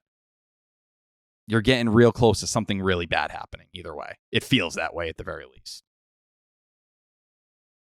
Yeah. Well, something to keep an eye on. Fortunately enough for the Red Sox, they have not desperately needed him back. You got Bello back. Hasn't looked great. You got Pivetta back. He's looked very good. Obviously, we've highlighted the home run issues, but even with that, he has still pitched well. So, and I don't even want to say like knock on wood, but yeah, knock on wood, Houck and Cutter have stood up. That, they're being run out there more than they ever have been. The workload is more than anything that they've ever been used to. And I know it's still early. It's May 19th. Shout out to Kane. It is, it's still early, but those guys have held up. And Cooper Criswell has been a godsend. Like that. Where would you be without fucking, I know it's not like they're in first place. They don't even have a winning record. So it's weird to say, where would you be? But the reality is, where would you be? things would be Be a much lot worse worse. without guys like that. Yeah. And if you're Could the be a Red lot Sox, like you probably never envisioned how taking this step forward. So if whatever hope, the belief that Garrett Whitlock was going to be this guy for the last couple of years that could be a mid-rotation anchor, at least you're seeing from Tanner Houck is that. Like, I don't know if you want to go and call him an ace. You want to go that far. Some people think he could hit that ceiling. I think at bare minimum, he looks like a guy who could go eat 180 to 200 innings every single year with a mid-3 ERA. If that's what you dreamt Whitlock was going to be for all this time, well, you got it in another way. You have 3 legit homegrown pitchers right now. There's no excuse for you to put this together in a different way. And even with that contract and all those escalators as a starter Whitlock had in his original extension, it can still be a good deal if he's a really good reliever. Don't ruin that part, because if you screw this kid up, if he needs Tommy John surgery, 2024 obviously done, probably 2025. You're not going to see him until the end of the year, maybe. And that's how quickly Garrett Whitlock's career starts to spiral. All right. We want to do some Stop and Shop? Let's do it. Let's shop. The Stop and Shop look ahead, brought to you by Stop and Shop. Head on down to Stop and Shop right now. Use the promo code section10. You can get 10 cents off of each tangerine when you buy at least 5 pounds. Is it at least? It's up to. It's at least 5 pounds of tangerines. Verbal code. Only verbal promo code only at Stop and Shop. Our guy Connor, who has been doing for years, the Stop and Shop look aheads notes. He's under the weather. He informed me. He's like, I'm not feeling great. And I was like, you know what? You're the most dependable guy. One of the most dependable guys. I mean, you guys are very dependable as well. Thank you. But he is he's super dependable. Wasn't feeling good. I was like, you know what? Fuck it. You feel better, and we'll power through the Stop and Shop look ahead. It's the Tampa Bay Rays. It's a 3-game set. Got an off day on Thursday. That'll be nice. The Tampa Bay Rays are hosting the Boston Red Sox after just playing them. They just wiped their ass with us in a 4-game series very recently, so that makes me feel good. The first game will be Monday at 6:50. What a weird start time. Tanner Houck versus Taj Bradley. Game 2, Cooper Criswell versus Zach Littell. And then on Wednesday, we will have Brian Bello, and the Rays have not named a starter yet for Game 3. I feel like Connor's sickness comes at a good time because we just previewed these. Like all of their last starts were against the Red Sox anyway. So just go back and listen to the fucking Stop and Shop look ahead with the Rays last series, because it's all the same guys. It's the same matchups. Yeah. Taj Bradley faced Tanner Houck. Yeah. Who, I mean, because Bello didn't pitch in that series. Did he? No. No, and I'm pretty sure Criswell faced Zach Littell. Yeah. None of it went well. Correct. Yeah. So, TBD for Tampa on Wednesday. So that is Tanner Houck versus Taj Bradley, Cooper Criswell versus Zach Littell in Game 2, and then Brian Bello versus TBD in Game 3. Jake, why don't we start with you? Where are you at on the series? It's borderline a must sweep. I mean, they definitely got to win the series. I don't like being under 500. Kind of felt like the wheels were falling off there for a little bit, so I feel like we're teetering. I'm going sweep, but got to at least win the series. Got to win the series, need a sweep. Okay. T-Dog? Yeah, the Red Sox are still better on the road. I was hoping that would do more for them in this Cardinals series. Red Sox are 13-11. Hopefully you go down to Tampa Bay. I can't expect Brian Bello to be any worse than he did in his last start, so hopefully you pull that game out. You got Cooper Criswell showing his worst start, since coming up to the big leagues, and Tanner Houck has been Mr. Consistent. Hopefully the lineup, which did not show up in that Tampa Bay series whatsoever, getting to see two, Littell and Bradley back-to-back again, you should be a little bit better this time. You should be in a better position. And with Rafael Devers smoking all these homers, give me 2 out of 3, because I think if you continue losing, the season's sliding really quick on you. Hopefully the lineup today was kind of a preview of them getting hot. Steven? Yeah, the Rays are the Red Sox daddies. The Sox are 28-56 against the Rays since they won the World Series in 2018. Jesus Christ. That is a full season record pace of 54-108. Only one team in all of baseball was worse than that last year. Can you guess who they were, Jared? The A's. Dallas's Oakland A's. The Sox are now 3 games over 500 since that title in 2018 at 379 and 376. That all to say, I'm going to go Sox 2 out of 3, even though my gut's telling me to say Sox 1 out of 3. Jared, I think if you stay consistent with what your method, then I think that's fine.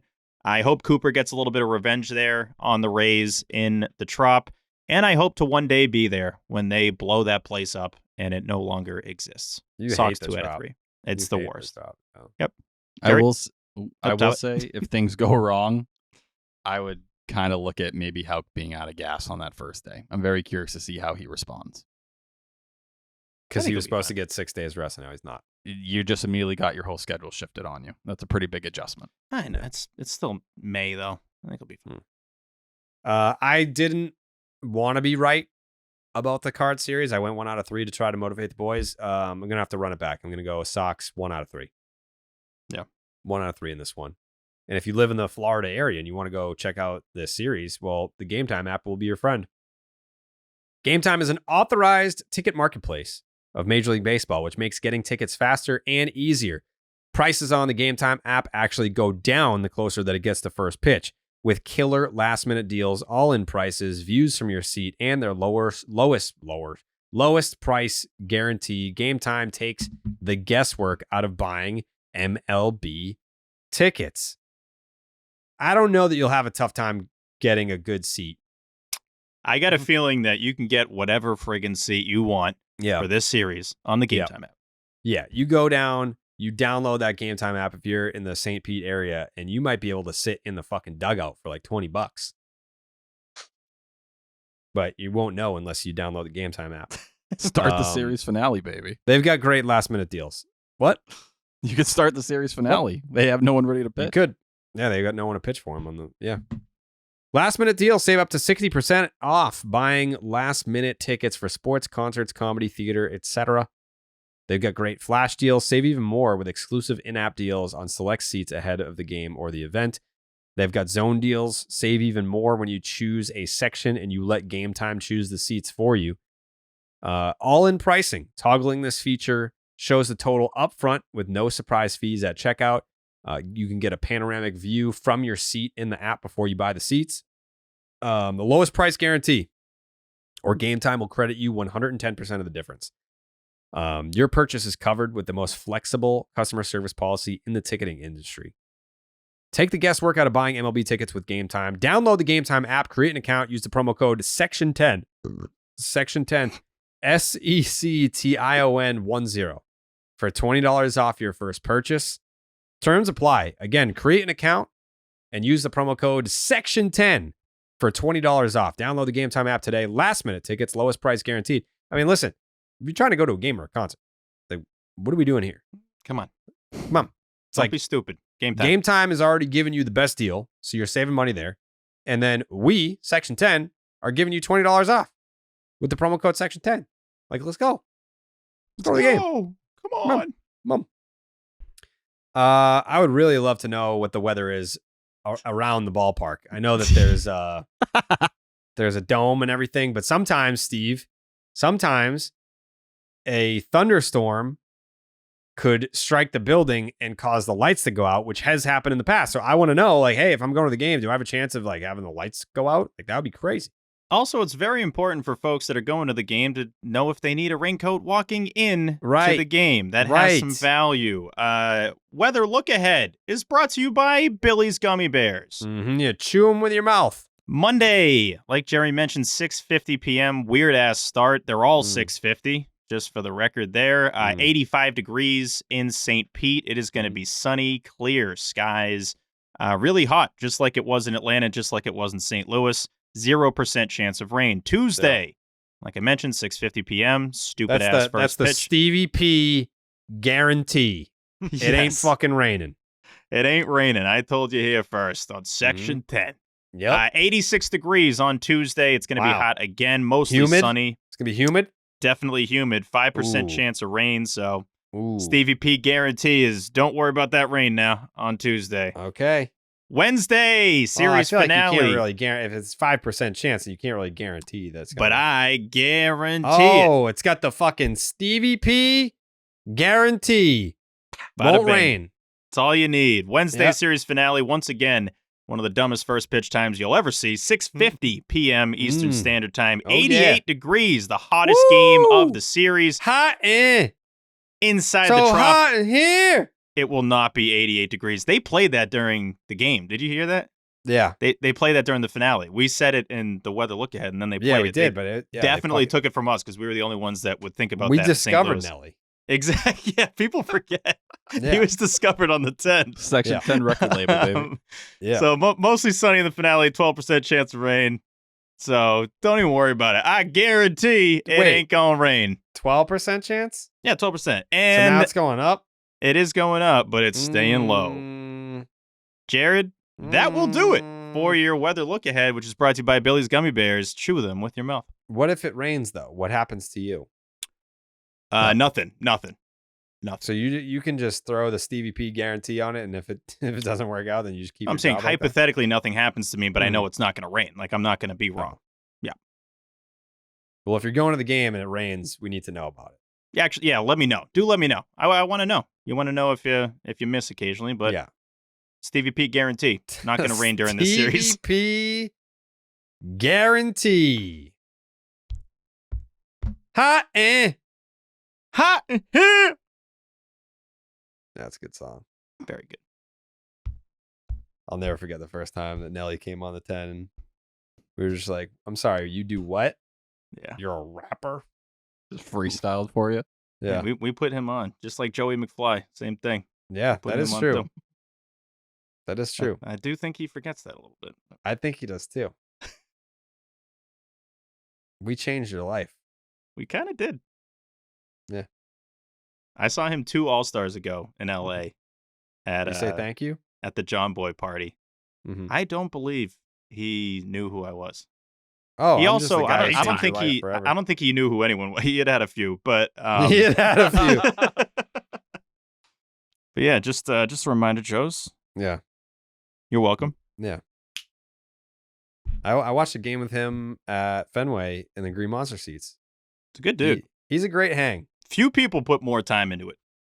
Yeah, Tyler's he's up there, but thank you. I mean, he's recording everything that he does, just in case. like he'll His poop record and it's him- like this could be a crazy poop. Yeah. like he could be doing his laundry, and who knows? The Yankees might trade for someone, and he wants to get his raw reaction to that deal. It is true. I think he's just rolling 24/7 Has on to. himself. You got to respect that grind. Got to respect it. The amount of stuff he's had to delete. No one has deleted more footage than Joe's McFly. Yeah. The archives must just be an abyss. He Oh. gets that constant like storage is full. No one's gotten storage is full more than him. Yeah. Yeah, that storage, it's got footage for days of Yeah, nothing. It's nothing. full. Yeah. It's full. I can promise you that. It's full. Mhm. All right. We'll be back on Wednesday, Thursday for you guys. Yeah, I think that pretty much that does it. Clean Yep. 40. Tyler? Clean 40. Tyler? I want to give a minor league update. I've seen people asking for it, so I think one at the end of the episode is always fun. I mean, Do wait. That means this is down on the farm, right? Yeah, you're Oh, doing down on the We don't farm. have to. I don't think we're diving all the way deep, and I feel wrong doing that fully without Coley here. Oh, But just a Cool. little update on the All right, minor just league do pitcher. a little. You know what? All right, do Do a a little little one. update. But moving forward, I think we should bring back down on the farm by Scope Mill. 100% agree. But what I think is the best story, arguably, in the entire minor leagues right now was Zach Penrod at Double-A. That is beautiful. Great work, Matt. Yeah, Penrod, who was in indie ball at this time a year ago, got signed by the Red Sox last August, made 4 starts in high A at the end of the year, looked good, went down to the AFL, was an AFL All-Star down there and kept shining. First taste of Double-A this year, he's made 6 starts, 30 innings total, 2.10 ERA, 2.95 FIP. He's striking out 13 per 9. walking 3.6. You know, you'd like to see that a little lower. But from the left side, and he's in his age 27 season, so he's older. But, you know, you read the write-ups that have been coming in on him. Scouts are like, whoa. Like, the Red Sox may have found something here. And if you're talking about a guy who could surprise and be this late bloomer for them moving forward, Penrod deserves some attention. I don't think he's far from getting promoted to AAA either. So something to keep an eye on for an organization that badly needs young, you know, pitchers, especially starters. Okay. Appreciate that. Steve, final thoughts? Yeah, I got one final thought, and I am just not excited for this week coming up in terms of the Celtics. They're going to beat the Pacers, but more just the amount of dumbass takes that we're going to hear tomorrow, Tuesday, Wednesday, Thursday, going to be flooded with them. Oh, the path's so weak, blah-de-da-de-da. Just use your brain for 2 seconds. The Boston Celtics, as currently constructed, would beat all these teams if they had their players on them anyway. So you're wasting your time. This whole season, we've known what the deal is. It's going to be Celtics Nuggets, and if not, credit to Anthony Edwards. We're recording before Game 7. If they win, then probably Celtics Wolves. And who knows, maybe even Celtics Mavericks. But now we know the 3 opponents that they could have. The Pacers are not going to the finals. It just is what it is. Some years you have injury luck, some years you don't. The Celtics would have gone back to the finals if Kevin Garnett didn't get hurt in 2009. Injuries happen. Just shut the hell up. I know Kendrick Perkins is going to have some of the dumbest shit that you've ever heard. He is cooking it up right now. And it's going to suck so bad. Does and he have part an of me, anti-Celtics bias? Extreme. I don't want to say he's like, what Perk does is he, like, on Get Up and on these other shows, on like NBA Live, he presents himself as like the voice of the Celtics, and it's like, he's not. I'm not like a Perk hater. I'm a Scal hater. I'm not a Perk hater. Pierce is the voice of the Celtics. Like when he goes on with Skip, and they're like, "Oh, you think like you think they're just gonna walk over like this team?" And he's like, "Come on!" Like yeah. he's the voice of the Celtics. Yeah, well, he's the optimistic one. But I love Paul Pierce. He'll definitely say some things that I'm like, "Come on, Paul, what are we talking about here?" But yeah, I think I just already pre-hate the discussion that is now going to happen because they're facing the Indiana Pacers in the Eastern Conference Finals. That's it. Perk's like the main guy pushing that entire narrative that Tatum isn't that guy. You know, he ain't the cold-blooded killer. He doesn't have the Kobe gene, you know, looking at him as his mentor. As someone who cuts up that audio for us to talk about on the Sports Hub on a daily basis, Kendrick Perkins is feeding us content on a daily basis. I'm cutting at least one thing from him every single morning. And I get, like, we get it. We're in this industry. We've seen radio, TV, all of this. I get it. I understand you got to have the sound bites and all that, especially when a team like the Celtics beats everyone in the conference by 14 games, or is better than everybody by at least 14 games. You got to just fill air with stuff. I understand, but it's the Eastern Conference Finals. There's enough storylines to go over. There's enough stuff to talk about coming off the series they just played. Like, I would like more hoop talk, but it's going to be all, you know, how easy is this path and all that shit. That's fine. I got season 6. No, this is the most challenging series. I think so. Yeah. I don't really care about the path. It's just you have to win once you get there. That's it. But the thing is, it's always been that.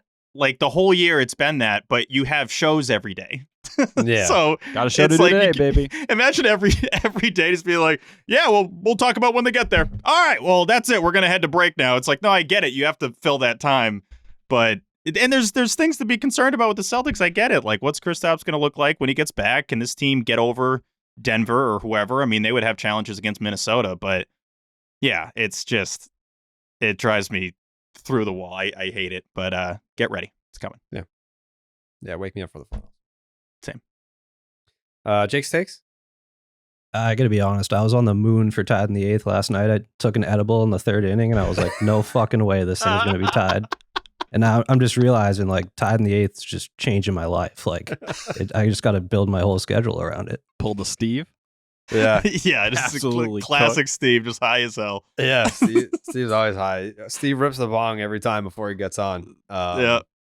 Yeah, tied in the 8th, it's crazy. Like, you could be, it keeps you honest. Like, what if you're taking a shit and it's tied in the 8th? You got to hop on. It is what it is. There was one thing I want to say real quick about tied in the 8th. When we were doing it before we brought Section 10 back, there was a rule we had, and I'm not setting this up for me to not, I want to be on all of them. But there was a rule that we don't technically have to be on every single Tied in the Eighth. We just need Section 10 representatives on Tied in the Eighth. Correct? Because there's, I like you say, Jake, like you just kind of alluded to. Though. No, I'm not setting this up for like an excuse for me. I just know that for one, there's going to be something going on. Martha almost broke up with me last night, man. It was a tough look for me. It was not good. To Jake's point, I had almost kind of forgot that, like, oh, right, they can be tied in this game, and then they were. It was like, all right, fire it up. Love Tied in the Eighth. But there's a potential for, a scenario where maybe we invite some other folks, too, to hop on. We can have some guest appearances in Tied in the Eighth as well as we move forward. Patty Light? He's got so much business to worry about. I don't know if he has time. Maybe. It's also just so, like... Actually, you know what? Shout out to Will Fleming, who shouted out Section 10 for Tied in the Eighth. Yep. Go. Yeah. Was it Will or do we know it was definitely Will? I didn't hear it, so I think someone messaged me. I got like a couple messages about it, but I saw Monaco tagged. Was Monaco on the radio call? He was. He did radio. Okay. So shout out to both. I mean, they're both awesome, so they both get credit here. Shout out to both of them. Yeah, I didn't hear it, but shout out to both of them for shouting us out. Shout out for the shout out. We're having a shout out off. Dude, no, shout out right back to you. Yeah. Yeah. Tyler, you don't have any final thoughts. You use your final thoughts on the minor leagues, yeah?